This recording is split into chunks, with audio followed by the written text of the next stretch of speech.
ರಾಜ್ಕುಮಾರ್, ವಿಷ್ಣುವರ್ಧನ್ ಅವರ ಅನೇಕ ಸಿನಿಮಾಗಳು ಪ್ರಗತಿಪರ ಚಿಂತನೆಗಳಿಂದ ಕೂಡಿದ್ದವು. ಸಾಮಾಜಿಕ ಪಟುಗಳ ವಿರುದ್ಧ ಸಂದೇಶವನ್ನು ಸಾರುತ್ತಿದ್ದವು. ಒಂದು ಕಾಲಕ್ಕಿದ್ದು ಇವತ್ತು ಅವೆಲ್ಲ ಅದು ನೋಡ್ಲಿಕ್ಕೆ ಹೇಳ್ತಾರೆ, ಇದೇನು ಹೇಳ್ತೀವಿ ಬಿಡಪ್ಪ ನಮ್ಮ ಮಗನು ಅಂತ ಮಟ್ಟಕ್ಕೆ ನಮ್ಮ ಇವತ್ತಿನ ಮಕ್ಕಳು ಮಾತಾಡ್ತಾ ಇರ್ತಾರೆ. ನೀವು ಹಂಗೆ ಆದರ್ಶ ಮಾತಾಡ್ತೀರಿ, ಬದುಕಕ್ಕೆ ಸಾಧ್ಯ ಇಲ್ಲ ನಾವು ಅನ್ನುವಂಥ ಪ್ರತ್ಯುತ್ತರ ಕೊಡ್ತಾ ಇರ್ತಾರೆ. ಒಂದು ರೀತಿ ರೆಬೆಲಿಯನ್ ಆಗ್ತಾ ಇದ್ದಾರೆ ಇವತ್ತು. ಅದು ನೋಡ್ರಿ, ಇವತ್ತು ನಿಮ್ಗೆ ಗೊತ್ತದೆ ಕಾಕ್ರೋಚ್ ಜನತಾ ಪಾರ್ಟಿ ಅಂತೇಳಿ ಹುಡ್ಕೊಂಡ್ಬಿಟ್ಟದೆ ಇವತ್ತು. ಇದೆಲ್ಲ ಯಾಕೆ ಹುಡ್ತೀವಿ? ಅದು ಕಾಕ್ರೋಚ್ ಜನತಾ ಪಾರ್ಟಿ, ಜಂಡಿಗೆ ಜನತಾ ಪಾರ್ಟಿ ಅಥವಾ ಜಿರಳೆ ಜನತಾ ಪಾರ್ಟಿ ಯಾಕೆ ಹುಡ್ತೀವಿ ಅಂದ್ರೆ ಈ ವ್ಯವಸ್ಥೆಯಿಂದ ಪಾಪ ಜನ ಅಸಂತುಷ್ಟಾಗಿದ್ದಾರೆ. ಅದರಲ್ಲೂ ಯುವಕರಿಗಂತೂ ಉದ್ಯೋಗ ಇಲ್ಲ, ಮತ್ತೊಂದಿಲ್ಲ.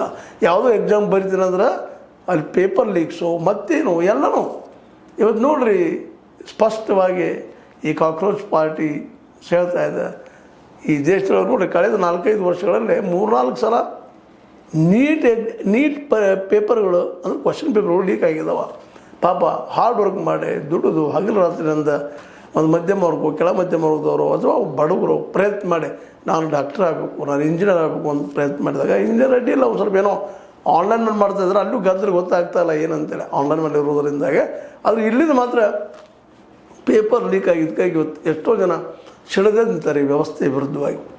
ಇವತ್ತು ಇಡೀ ನಮ್ಮ ಯುವ ಜನರಲ್ಲಿ ಬಂಡಾಯ ಆಗು ಇತ್ತು. ಈ ಬಂಡಾಯ ಯಾರು ಒಪ್ಪಿಡ್ಲಿಕ್ಕೆ ನಿಧಾನಕ್ಕೆ ಈ ವ್ಯವಸ್ಥೆನ ಬದಲು ಮಾಡಿ ಹೋಗ್ಬೇಕಪ್ಪ ನಾವು ಅನ್ನುವಷ್ಟರ ಮಟ್ಟಿಗೆ ಜನ ರೋಷವಾಗಿದ್ದಾರೆ. ಇಂಥ ಒಂದು ಸಂದರ್ಭದಲ್ಲಿ ಸಂವೇದನಾಶೀಲ ಚಿತ್ರಗಳು ಅಥವಾ ವೈಚಾರಿಕ ಚಿತ್ರಗಳು, ವೈಜ್ಞಾನಿಕ ಚಿತ್ರಗಳು ಇವುಗಳು ಎಷ್ಟು ಜನ ನೋಡ್ತಾ ಇದ್ದಾರೆ ಅನ್ನೋ ಸಹಿತ ಅಷ್ಟು ಪ್ರಶ್ನೆಗಳದಾವೆ.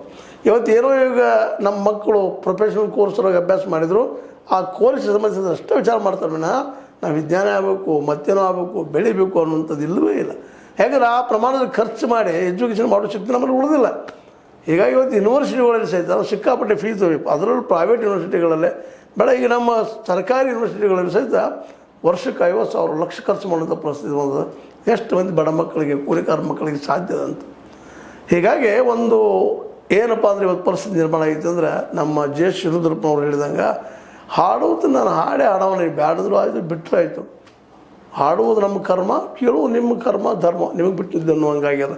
ಹೀಗಾಗಿ ಒಟ್ಟಾರೆಯಾಗಿ ನಮ್ಮ ಬರಗು ರಾಮಚಂದ್ರಪ್ಪನವ್ರ ವಿಚಾರಗಳಾಗಿರ್ಬೋದು, ಇನ್ನುಳಿದ ಒಂದು ವಿಚಾರಧಾರೆ